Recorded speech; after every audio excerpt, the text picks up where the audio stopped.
மக்களும் போட்டிருக்க. Right right thank you మా మార్గతవళి, thank you very much.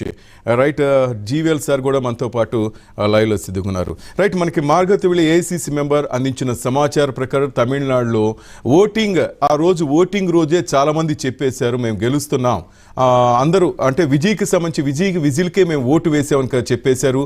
DMK కరప్షన్కి అక్కడ యాంటీగా ఓట్లు పడ్డాయి.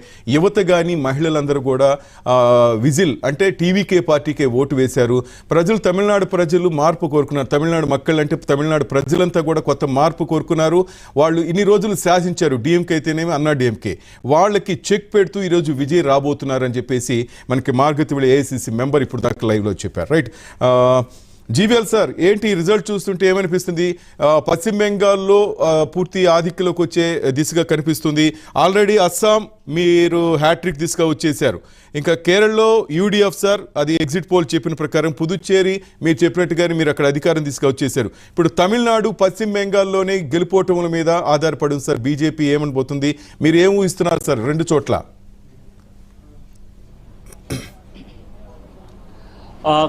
ఖచ్చితంగా భారతీయ జనతా పార్టీకి అత్యంత ప్రతిష్టాత్మకంగా మేము పోటీ చేసిన రాష్ట్రం పశ్చిమ బెంగాల్. తమిళనాడులో కూటమిలో పోటీ చేశాం, జూనియర్ పార్ట్నర్గా పోటీ చేశాం. సో బీజేపీ సొంత బలంతో మరి ప్రతిష్టాత్మకంగా ఫైట్ చేసిన రాష్ట్రాల్లో పశ్చిమ బెంగాల్, అంతకుముందే మేము అధికారంలో ఉన్నటువంటి అస్సాం నిలబెట్టుకోవాలని ప్రయత్నం చేశాం. సో ఈ రెండు రాష్ట్రాల్లో వచ్చేటువంటి ఇప్పటివరకు వచ్చిన ట్రెండ్స్ని చూసినట్లయితే చాలా చాలా సంతృప్తికరంగా మరి ప్రజా తీర్పు ఉన్నది. భారతీయ జనతా పార్టీకి అనూహ్యంగా భారతీయ జనతా పార్టీకి ప్రజలు మద్దతు తెలిపిన తీరు తెలుస్తోంది.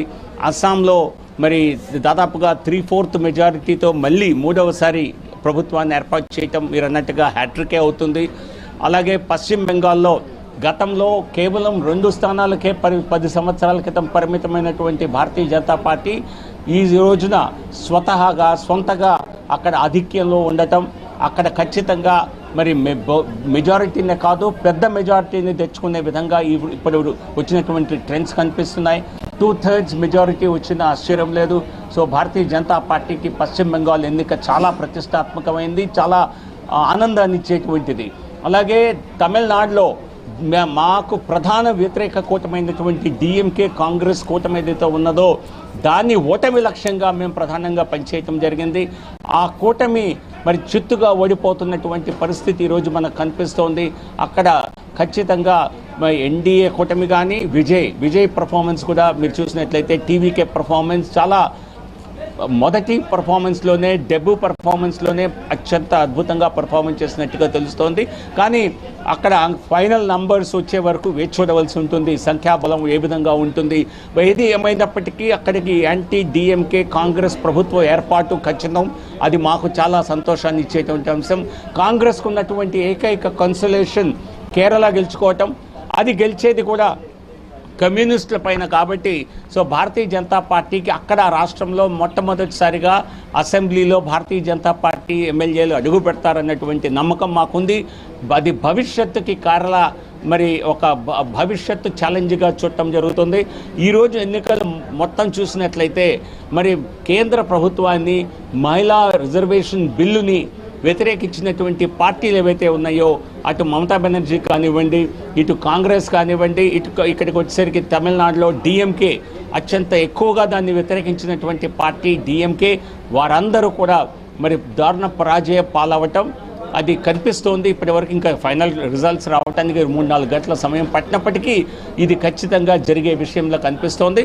సో కాబట్టి ప్రజలు మహిళా వ్యతిరేకత ప్రదర్శించినటువంటి పార్టీలని రిజెక్ట్ చేసినటువంటి స్పష్టంగా కనిపిస్తోంది. సార్ జీవీఎల్ గారు, మరొక ప్రశ్న సార్. టీవీకే దాదాపు మ్యాజిక్ ఫిగర్ వైపు దూసుకెళ్లే దిశగా కనిపిస్తుంది సార్, మేబీ వెళ్ళొచ్చు కూడా. ఆల్రెడీ అన్నా డిఎంకే ముఖ్య నేతలు కూడా విజయ్తో టచ్లోకి వెళ్ళినట్టు తెలుస్తుంది. ఒకవేళ అక్కడ ఆయన కింగ్ మేకర్ అయితే మీరు సపోర్ట్ చేసే అవకాశం ఏమైనా ఉందా తమిళనాడులో?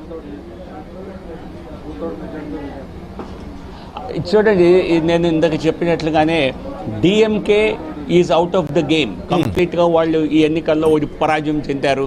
సో అంతిమ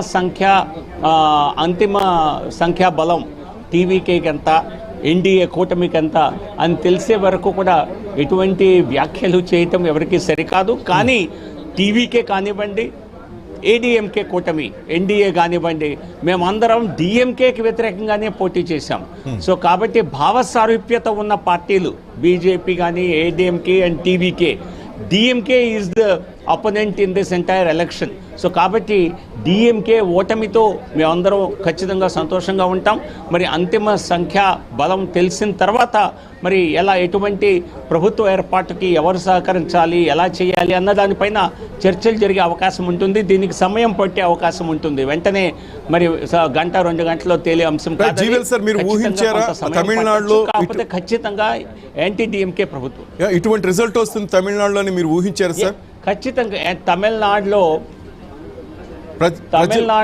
డిఎంకే వ్యతిరేకత తీవ్రంగా ఉన్నది. డిఎంకే ఓటమి తథ్యం అని ఖచ్చితంగా మేము ఊహించాము. బీజేపీ, ఎన్డీఏ, ఏడీఎంకే నాయకత్వంలో ఎన్డీఏ కూటమి పెర్ఫామ్ బాగా చేస్తున్నది ఊహించాము.